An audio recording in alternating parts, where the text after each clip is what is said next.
হর হর মহাদেব। নমস্কার প্রিয় দর্শক বন্ধুগণ, 22 মে থেকে খেলা বদলে যাবে মীন রাশির জাতক জাতিকাদের। গ্রহের চাল বদল অর্থাৎ মঙ্গলের রাশি পরিবর্তন মীন রাশির জন্য অত্যন্ত গুরুত্বপূর্ণ সময় নিয়ে আসতে চলেছে। এটা আগামী 20 জুন পর্যন্ত থাকতে চলেছে। মঙ্গল আপনার রাশির ঠিক দ্বিতীয় ঘরে, অবশ্যই এটা মঙ্গলের নিজস্ব রাশি অর্থাৎ মেষ রাশিতে এই ট্রানজিট করছে এবং মঙ্গলের এইখানে ট্রানজিট আপনার জীবনে অত্যন্ত গুরুত্বপূর্ণ পজিটিভ নেগেটিভ দুটো দিক কিন্তু প্রভাব দিতে চলেছে। কারোর আর্থিক ক্ষেত্রে গুরুত্বপূর্ণ পরিবর্তন আনবে, কারো রিলেশনের জায়গায়, সন্তান প্রাপ্তির জায়গায়, ইনভেস্টমেন্টের জায়গায়, পড়াশোনার ক্ষেত্রে তো রয়েছেই, সঙ্গে সঙ্গে আপনার জীবনের বড় বড় পরিবর্তনগুলো থাকতে চলেছে এবং ভাগ্যক্ষেত্রে এর গুরুত্বপূর্ণ প্রভাবটা লক্ষ্য করা যাবে। আজকের এই ভিডিওতে আমরা সমস্ত বিষয় এক এক করে আলোচনা করব। মীন রাশির জাতক জাতিকারা অবশ্যই লাস্ট অবধি দেখবেন, না কেটে না স্কিপ করে, তাহলে ভালো করে বুঝতে পারবেন ঠিক কোন কোন জায়গায় আপনাদের জন্য কী কী পরিবর্তন থাকতে চলেছে। প্রথম কথা বলবো একটাই কথা, যে কি আপনার জন্মছক কেমন সেটা কিন্তু আমার জানা নেই। তো সেখানে মঙ্গল নিচ অবস্থা রয়েছে কিনা, মঙ্গল পাপকাত্রী রয়েছে কিনা, কিংবা মঙ্গল ক্ষমতাহীন রয়েছে কিনা সেটা জানা নেই। তাই পজিটিভ নেগেটিভ সবটাই ঘটবে। যদি নেগেটিভ ঘটে তাহলে কিছু উপাচার আপনাদের সাথে শেয়ার করবো, সেগুলো অবশ্যই ফলো করুন। সে যেমনই থাকুক না কেন মঙ্গল সেখানে আপনাকে ভালো ফল প্রদান করবেই। তো চলুন এক এক করে আলোচনা করি। প্রথমত হচ্ছে, যারা আর্থিক বিষয়ে খুবই চিন্তিত ছিলেন তাদের ক্ষেত্রে আর্থিক ক্ষেত্রে একটা বড় পরিবর্তন, পজিটিভ পরিবর্তন আপনারা লক্ষ্য করতে চলেছেন বা আসার সম্ভাবনা খুবই ভালো রয়েছে। কারণ আর্থিক ক্ষেত্রে মঙ্গল সেখানে নিজের রাশিতে উপস্থিত রয়েছে যেহেতু, তাই সেখানে বলা যায় পরিস্থিতি ভালো থাকবে। কিন্তু আপনার জন্মছকে যদি মঙ্গল খারাপ থাকে, মাঙ্গলিক দোষ অলরেডি যদি থাকে এরকমটা পরিস্থিতি, তাহলে বলবো আর্থিক ক্ষেত্রে কিছুটা অনটন অনুভূতি হতে পারে, না আপনার মনে হতে পারে আর্থিক ক্ষমতা হয়, কিন্তু অ্যাকচুয়াল দেখা যাবে আর্থিক তেমন কোনো সমস্যা নেই। মনে হতে পারে, সন্দেহ হতে পারে যে টাকা কুলাবে কি কুলাবে না, হবে কি হবে না, এরকমটা চিন্তাভাবনা আসতে পারে, যার কারণে একটা মানসিক স্ট্রেস বাড়তে পারে। আদারওয়াইজ কিছু লক্ষ্য করছি না। আত্মীয় স্বজন পরিবার পরিজনে কোনো শুভ অনুষ্ঠান হতে পারে, সেখানেও আপনি যেতে চলেছেন বা যাবেন এমনটাও লক্ষ্য করা যাচ্ছে। এমনকি আপনাদেরও কোনো শুভ যোগাযোগ হতে পারে। যদি কথাবার্তা বন্ধ হয়ে গেছিলো আত্মীয় স্বজনের সাথে, তো সেই জায়গায় কথাবার্তা ঠিকঠাক হবে। তবে কারো কারো ক্ষেত্রে কিছু দাঁতের সমস্যা দেখা দিতে পারে। যদি অলরেডি আপনার এই সমস্যা রয়েছে তাহলে ধ্যান রাখুন। চোখের সমস্যা, ব্লাড প্রেশার হাই হওয়া, আপ ডাউন করা, এগুলো সামান্য থাকলেও থাকতে পারে। যদি সত্যি আপনার জন্মছকে মঙ্গল খারাপ থাকে তাহলেই চিন্তার বিষয় রয়েছে, আদারওয়াইজ তেমন কিছু চিন্তার কারণ নেই।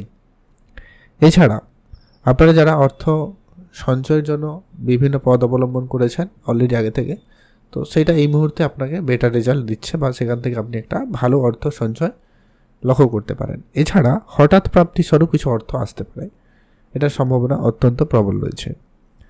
এর পরবর্তী আসছে যে কি খুবই গুরুত্বপূর্ণ যে বিষয়গুলো রয়েছে, মঙ্গলের 3টা গুরুত্বপূর্ণ দৃষ্টি রয়েছে, যেটা কিন্তু আপনার রাশির ঠিক প্রথম দৃষ্টি যেটা পড়ছে ঠিক পঞ্চমে পড়ছে। তাই নিশ্চিতভাবে বলা যায় আপনাদের রিলেশনের ক্ষেত্রে একটা পজিটিভিটি লক্ষ্য করা যাবে। কারো কারোর ক্ষেত্রে রিলেশনে নেগেটিভ প্রভাব আসবেই, এটা কিন্তু নিশ্চিত। কারো কারোর ক্ষেত্রে যদি আপনার জন্মছকে মাঙ্গলিক দোষ থাকে কিংবা মঙ্গল নিচ অবস্থা থাকে তাহলে কিন্তু আপ ডাউন থাকতে পারে।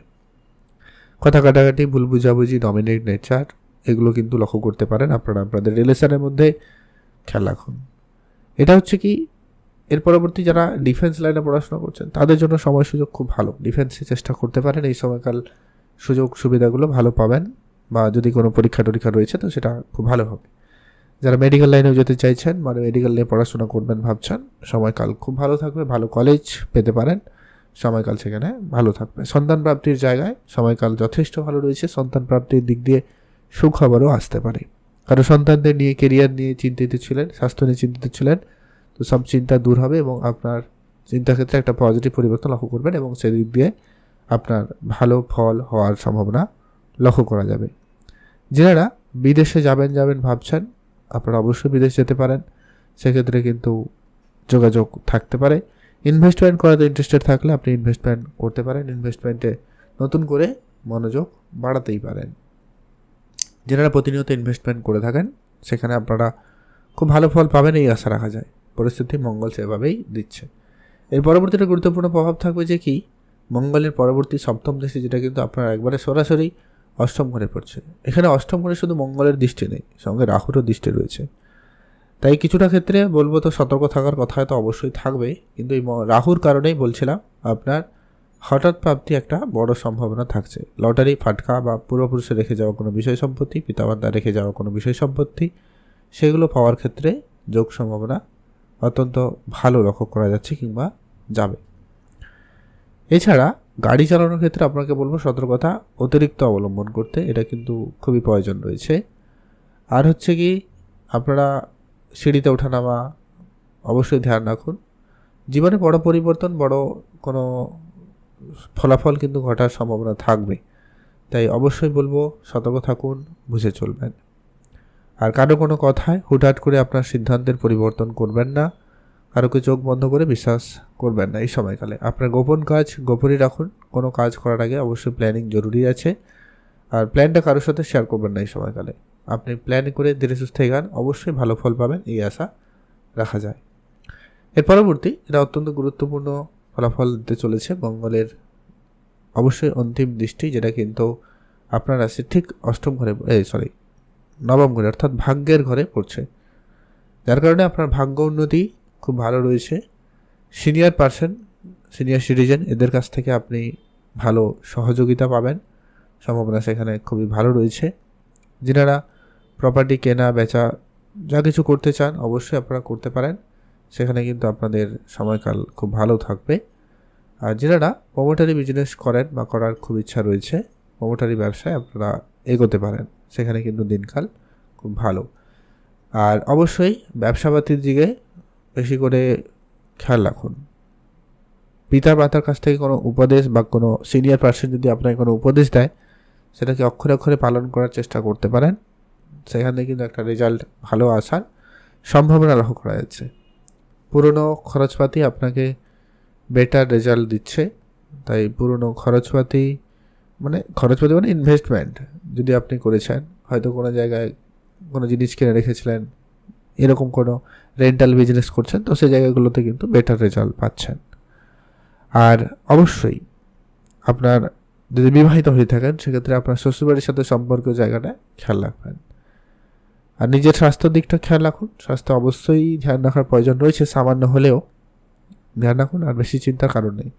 তবে যে চিন্তাটা ছিল আপনাদের রাশিতে ছিল, শনির সাথে কানেকশন ছিল, তো সেখান থেকে মুক্তি পাচ্ছে মঙ্গল, অনেকটা বেটার রেজাল্ট। আর 1.5 বছর পর মঙ্গল তার নিজের রাশিতে এসছে, আর এই যে অষ্টম দৃষ্টি যেটা বললাম, সেটাও কিন্তু মঙ্গলের নিজস্ব ঘর অর্থাৎ বৃশ্চিক রাশি, সেখানেও কিন্তু তার কারণে পজিটিভ ফল আপনার জন্য থাকছে। ধর্মিক কাজে, ধর্মীয় জায়গায় আপনার বেশ উন্নতি থাকবে।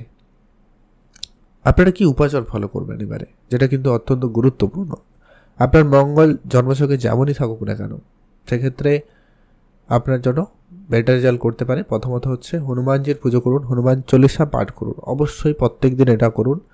হনুমান পূজা অবশ্যই মঙ্গলবার করতে পারেন।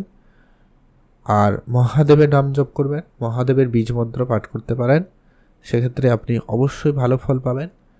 3 নম্বর হচ্ছে প্রতি মঙ্গলবার আপনারা কিছু দান করুন, মিষ্টি, গুড় এরকম জাতীয় কিছু জিনিস আপনারা দান করতে পারেন, তাহলে কিন্তু অনেক ভালো ফল আপনারা পেয়ে যাবেন।